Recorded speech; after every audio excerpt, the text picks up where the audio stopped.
These are not your average spring rolls. These are my steak and cheese spring rolls. They are meaty, cheesy, smoky, and perfect to freeze in preparation for Ramadan. Usually when cooking steak, I'd always recommend a good quality ribeye, but for this you can get away with a cheaper cut like topside or even chuck. Sear this for just 1 minute on each side. If you overcook your steak, you'll end up with a really dry spring roll, so don't worry about it being too pink. In some oil, lightly fry your peppers and onion until they just start to soften. Season generously with some Cajun seasoning. I made this one myself, but you can use store-bought for ease. I like to keep some crunch in my vegetables, otherwise I find they become too soft and mushy. Add your steak in and mix that through, making sure everything is really well coated in that Cajun seasoning. Let that cool before you start assembling your spring rolls. Now that all the components are prepared, we're going to roll our spring rolls. So in here I have equal parts flour and water, which basically acts as our glue. We have our steak filling here. I've also got some jalapeños, which I've roughly chopped up from my massive jar. Jalapeños, which I got from my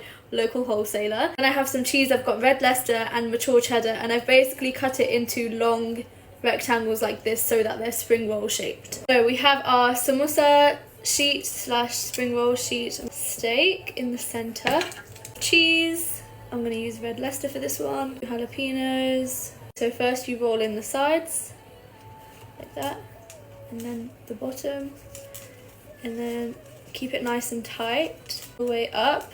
Before you get to the edge, you're going to take some of your glue, put it onto the flap, finish rolling all the way up. And there you have your spring roll. We will not be deep frying our spring rolls. Instead, take a brush and give a light coating of oil. Place your spring rolls in an air fryer or on a baking rack and put them in the oven on the highest heat for 6 minutes on each side. Anything wrapped in golden pastry is yummy, but these were especially delicious. I served mine with a chipotle mayo and some shredded lettuce, and the whole family loved these. Here's my steak and cheese spring roll. Let's give it a try.